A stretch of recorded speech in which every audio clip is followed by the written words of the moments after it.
जगदीश चंद्र माथुर की यह एकांकी रीढ़ की हड्डी।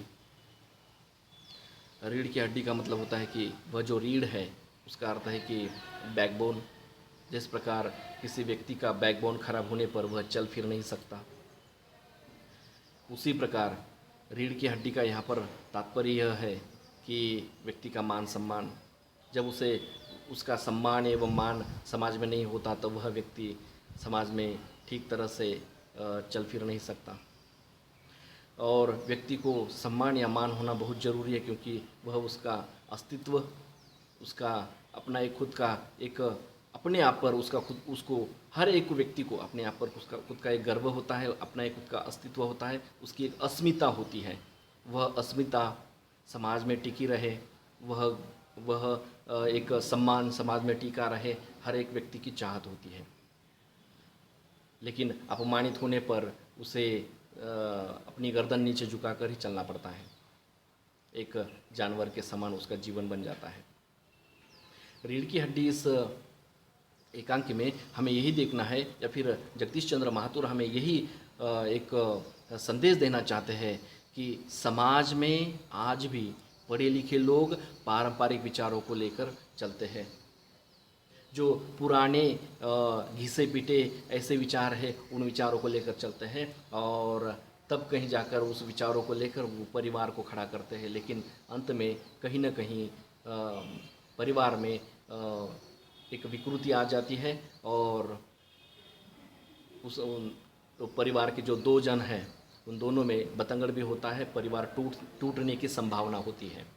जगदीश चंद्र माथुर जी को का कहना यही है कि आप पढ़े लिखे लोग हैं, फिर आपको इस पारंपरिकता से कोई संबंध नहीं है। इस घिसे पीटे इन जो प्राचीन ऐसे कुछ ये परंपराएं, जो मान्यताएं हैं जो हमारे लिए आज कुछ सही नहीं है, वो उस समय ठीक है। उस समय अज्ञानता थी, उस समय ज़्यादा पढ़े लिखे लोग नहीं थे, लड़कियों के लिए लड़कों के लिए शिक्षा की ज़्यादा व्यवस्था नहीं थी। जब थी तो लड़के ही पढ़ लिखते थे, लड़कियों को बाहर भी नहीं निकलने दिया जाता था। इस प्रकार की वह समाज व्यवस्था, और उस प्रकार की समाज व्यवस्था तो जिस प्रकार व्यक्ति का जिस प्रकार समाज का वातावरण होता है उसी प्रकार वहाँ उसकी संस्कृति में बदलाव आ जाता है।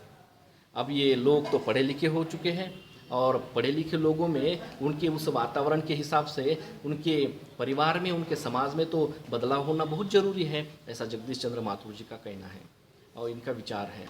और इसी विचार को लेकर उन्होंने इस एकांकी को लिखा। और यह एकांकी हमें एक बोध देती है कि आज भी समाज में कुछ ऐसे पढ़े लिखे लोग, जैसे कि अब डॉक्टर हो रहे हैं, लेकिन फिर भी उनके जहन में से, उनके विचार में से, उनके स्मृति में से, उनके दिमाग में ऐसे घिसे पिटे एवं पारंपरिक विचार आज भी उनके दिमाग में से नहीं चले गए। और जब ऐसे लोग किसी लड़की को देखने के लिए चले जाते हैं तब मात्र वहाँ अपमानित भी होने की संभावना होती है, जब वह लड़की पढ़ी लिखी होगी तब। अब हालांकि लड़कियां ऐसा कुछ विद्रोह नहीं करती, अपने माता पिता के विचारों को लेकर ही चलती है, अपनी संस्कृति को लेकर चलती है, माता पिता के आचरण को लेकर चलती है। लेकिन जहाँ पर अपने सम्मान को ठेस पहुँचती है, अपने अस्मिता को ठेस पहुँचती है, जहाँ पर अपने पिताजी ने दिए हुए इन संस्कारों को लेकर उनके विश्वास को ठेस पहुँचती है, तब मात्र यह लड़कियाँ विद्रोह करने लगेगी। और हाँ, ज़रूर करेगी, क्योंकि पढ़ी लिखी है। उसे पसंद नहीं है किसी जानवर को कैसे उसे घुमाया जाता है या फिर थोड़ा सा चलाया जाता है, तब कहीं जाकर उस जानवर को खरीदा जाता है। तो क्या वह जानवर है? या फिर दुकान में जाकर कोई एम्पोरियम की जैसे कोई वस्तु लेते हैं, मेज़ या फिर कुर्सी वगैरह, और उस कुर्सी को, मेज़ को इधर उधर से देखते हैं नाप तोल के, और तब कहीं जाकर पसंद कर लेते हैं कि ये कुर्सी हमें चाहिए। क्या यह वस्तु है? लड़की वस्तु नहीं है। यही दिखाना चाहते हैं जगदीश चंद्र माथुर, यही उनकी संवेदना है, उनका यह विचार है कि उनके इस एकांकी में उन्होंने यही विचार व्यक्त किया है। और वह बोध देना चाहते हैं इस आधुनिक समाज को कि जो भी इस एकांकी को पढ़ेगा वह व्यक्ति जरूर वह व्यक्ति ही नहीं, वह व्यक्ति लड़का हो या लड़की हो, वो दोनों भी जरूर समझदार बनेंगे। और इन दकियानूसी और बुरे घिसे पिटे ऐसे कुछ विचार एवं पारंपरिक विचार है, इनको हमेशा के लिए अपने विचारों से, अपने इस संस्कृति से दूर रखेंगे। तो इस एकांकिक में जो घटना इस प्रकार है, लड़के वाले लड़की को देखने के लिए आते हैं। लड़के का नाम शंकर है, वो एमबीबीएस डॉक्टर है। हालांकि डॉक्टर की पढ़ाई करने के लिए अब 2 साल बाकी रहते हैं उसके, 2-3 साल, और उसके बाद में वो डॉक्टर होने वाला है। उनके पिताजी साथ में हैं। लड़की वाले देखने के लिए आ रहे हैं, और लड़की के पिताजी रामस्वरूप, माँ प्रेमा और ये जो नौकर है, ये तीनों मिलकर घर में कुछ उनकी जो बैठक रूम में, हम कहेंगे उसे ड्राइंग रूम में, उसे हिंदी में ड्राइंग रूम कहते हैं बैठक रूम को, तो ऐसे उनके उस ड्राइंग रूम में वो पूरे उस ठीक तरह से उसे सजा देते हैं।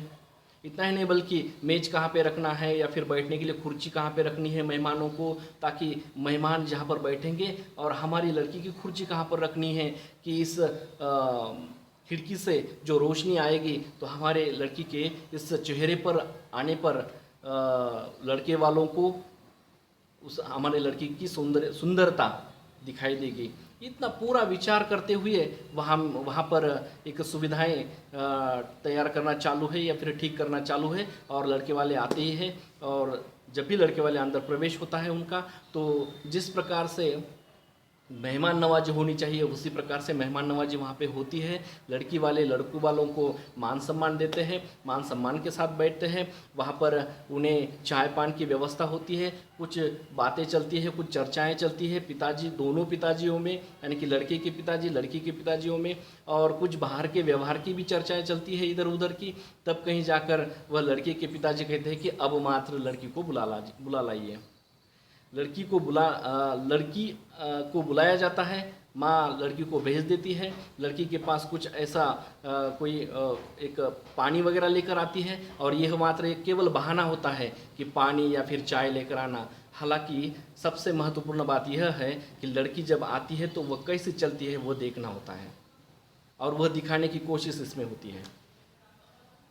तो बहानों को दूर करके, उसकी तरफ नज़रअंदाज करते हुए, यह जो जगदीश चंद्र माथुर है, हमारा ध्यान उस मूल विचारों की तरफ, जो अत्यावश्यक विचार है उसकी तरफ उड़ा लेते हैं, और दिखाते हैं कि इन लोगों को क्या देखना है, लड़की कैसे चलती है।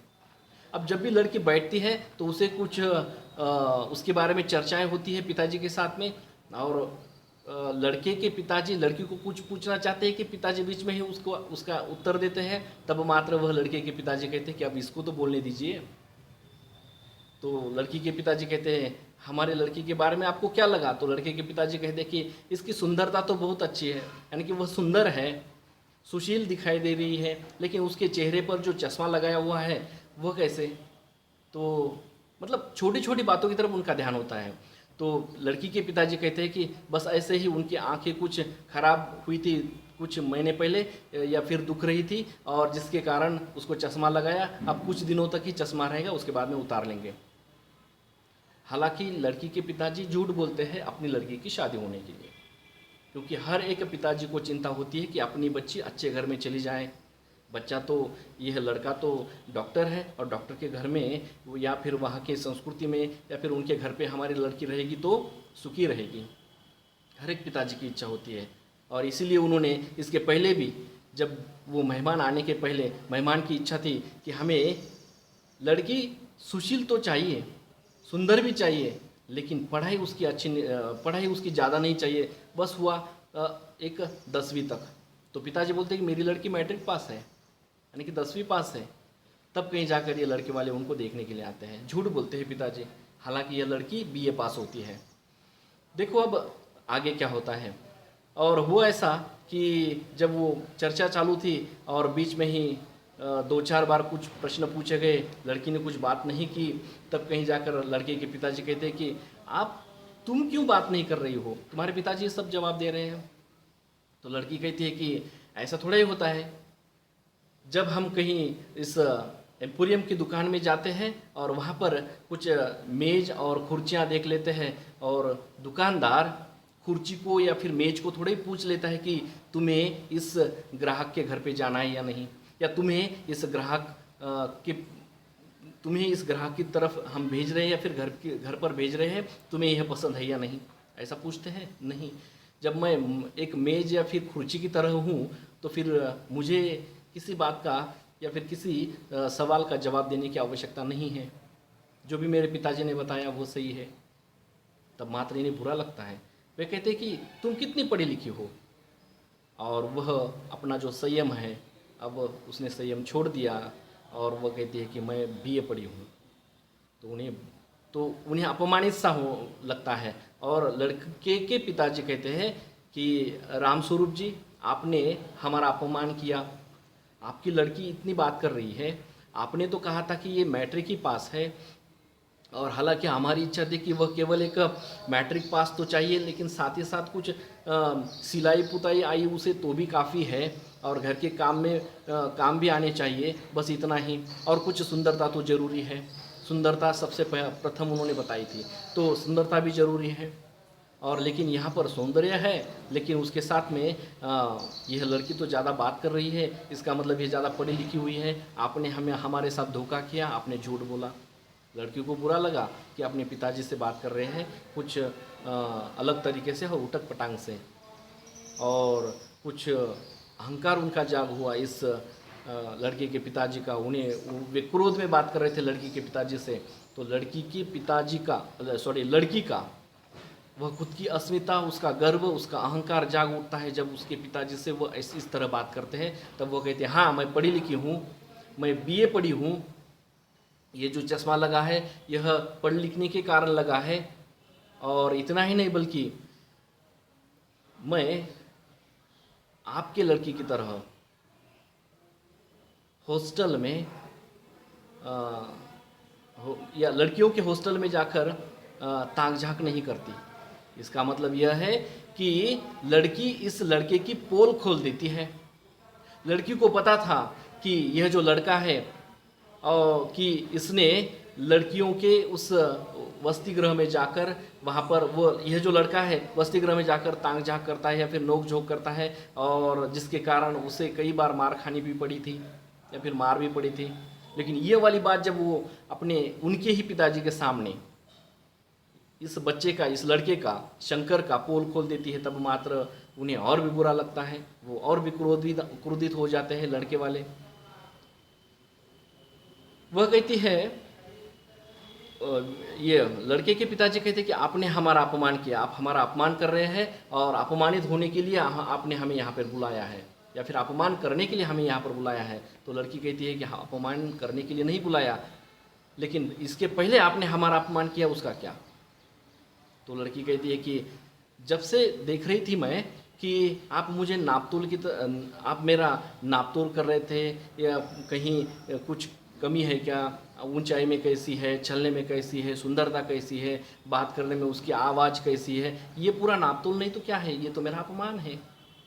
अरे मैं लड़की हूँ, इसका मतलब ये नहीं है कि कोई एक वस्तु हूँ उसको पूरी तरह से नापतोल करते हुए या फिर आगे पीछे देखकर जिस प्रकार किसी कुर्सी को लिया जाता है या फिर कुर्सियाँ खरीदी जाती है, मेज खरीदे जाते हैं, कोई वस्तुएं खरीदी जाती है, उसी प्रकार तो मैं नहीं हूँ। तो फिर भी आप मेरा अपमान कर रहे थे, मैंने सह लिया, लेकिन अंत में आपने मेरे पिताजी का अपमान किया, तो अब मुझसे नहीं रहा गया। और उसने मात्र पूरी तरह से जो भी सच था वह उगल दिया वहाँ पे। उन्हें बुरा लगा। इतना ही नहीं बल्कि यह जो MBBS लड़का था वह बहुत एक उसका चरित्र जो है वह चरित्र एक हम कहेंगे कि छिचोरा चरित्र है उसका, छिचोरा है ना, घिनौनी हरकत करता रहता है वो कॉलेज में। किसी से उसने सुना था कि यह लड़का गर्ल्स हॉस्टल में पकड़ा गया था, और जब भी वह पकड़ा गया तब वहाँ के उस नौकरानी के उसको पैर पड़ने पड़े थे। यह सब बात वहाँ पे उगाल देती है। उसको मार भी पड़ी थी, और अंत में वह अपना मुंह छिपाकर भाग भी निकला था वहाँ से। क्या ये आपके लड़के के बारे में आपको कुछ पता नहीं है? जबकि मेरे बारे में अर्थात इस लड़की के बारे में पूरी तरह से आप नोकझोंक कर रहे हो, जानकारियाँ ले रहे हो, या फिर पूरा विमर्श चालू है यहाँ पर। इस बात का उसे बुरा लगता है, इसलिए इस लड़की की पोल खोल देती है। तो यहाँ पर जगदीश चंद्र माथुर का कहना है कि अब वो दिन चले गए कि लड़कियों को किसी वस्तु की तरह देखकर उसको एक अपने घर ले जाना। अब यह मात्र ख़त्म हुआ, यह परंपरा अब बंद हो गई, क्योंकि लड़कियां अब पढ़ी लिखी लड़कियां हैं। वह अब अज्ञानी नहीं है। अब वह घर से बाहर भी निकलती है, पहले तो नहीं निकलती थी, आज घर से बाहर निकलती है। जिस प्रकार लड़के कॉलेज में पढ़ते हैं तो लड़कियां भी पढ़ती है, लड़के कहीं काम करते हैं तो लड़कियां भी करती हैं। लड़कों के कंधों से कंधा मिलाकर लड़कियां आज काम कर रही है। आज की लड़कियां आधुनिक हैं। यह जिस प्रकार लड़कों को अपनी अस्मिता होती है, अपना एक खुद का मान सम्मान होता है, तो लड़कियों को क्यों नहीं होता? लड़कियां भी वैसी हैं जिस प्रकार आप लड़के हैं। आप लड़के कहीं कमी नहीं है तो आप लड़कों में कुछ कमी नहीं है तो लड़कियों में भी कुछ कमी नहीं है। दोनों भी बराबर हैं और दोनों भी एक, जैसे कहते हैं ना कि किसी गाड़ी के दो तरफ से के पहिए होते हैं, तो उसी प्रकार लड़के लड़कियां समान हैं, उनमें कुछ भेदभाव नहीं करना चाहिए। जब भी लड़के वाले आते हैं तो लड़कियों की तरफ इतना लड़की के साथ इतना भेदभाव नहीं करना चाहिए कि ये ऐसी है, सांवली है, दिखने में अच्छी नहीं है, ये चलने में अच्छी नहीं है, वगैरह वगैरह। यह सब बोध हमें इस एकांकी से होता है। जगदीश चंद्र माथुर ने यह जो एकांकी लिखी है कि उस समय जो अब जगदीश चंद्र माथुर जी का यह जो समय था जबकि यह एकांकी लिखने का, कि यह भारत स्वतंत्रता के जैसे कि बात का हम कहेंगे कि भारत स्वतंत्रता के बाद में 1950 के बाद या 55 के समय में यह एकांकी लिखी हुई थी। और उस समय उन्हें जो समाज में दिखाई दे रहा था, ये जो दकियानुसी विचार, ये जो पारंपरिक जो ऐसे विचार जो अब परिवार को तोड़ने वाले हैं, ऐसे विचारों को कहीं ना कहीं रोक लगनी चाहिए। इसलिए उन्होंने इस प्रकार के पात्रों को इसमें रखकर ऐसे चरित्रों को हमारे सामने लाया है, ताकि हम भी इस एकांकी को पढ़कर समझ सकें कि लड़की भी पढ़ी लिखी होनी चाहिए, ताकि उसे भी अपना सम्मान होता है और वह उस सम्मान को ठेस नहीं नहीं चाहिए। और जब भी पहुंचती है तो लड़कियां भी लड़कों की तरह कभी भी तेवर दिखा सकती हैं और शब्दों के बाण चला सकती है, इस प्रकार। तो दोस्तों, यह जो एकांकी है बहुत ही ऐसे सुंदर है। आप जब भी उसे पढ़ेंगे तो आपको भी कुछ ऐसा बोध होगा, कुछ आप में, आपके घर में कुछ बड़ी बहन है वगैरह, उसकी शादी अब बाकी है, तो आपके भी मन में ऐसे विचार आएंगे, ताकि वह समझो पारंपरिक विचारों की होगी तो आप उसको समझाएंगे कि अब मात्र पारंपरिक नहीं रहना है, अब बहुत ही समझदारी से रहिए, क्योंकि आपको भी आपकी अस्मिता है, अपने आपके मान सम्मान है। अब यहाँ पर लड़की, यह जो लड़की का नाम है उमा इस शंकर का अपमान कर देती है और जाते समय शंकर के पिताजी को कहती है कि इस लड़की का बैकबोन देखो, बैकबोन अर्थात उसकी रीढ़ की हड्डी देखो।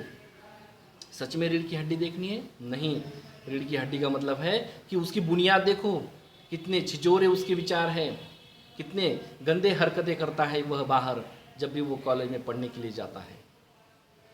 लड़कियों के हॉस्टल में जाकर झांकता है और एक बार पकड़ा भी गया था। इस प्रकार यह सब जो विचार है हमें इस एकांकी से इसलिए दिए गए हैं ताकि हम भी इससे कुछ बोध लें और हमारे जीवन में हमें भी हमारी खुद की एक अस्मिता होती है, हर एक लड़की को अस्मिता होती है, लेकिन लड़की के पिताजी ने झूठ मूठ करते हुए या फिर झूठ का सहारा लेकर अपनी लड़की की ज़बरदस्ती से शादी नहीं करनी चाहिए।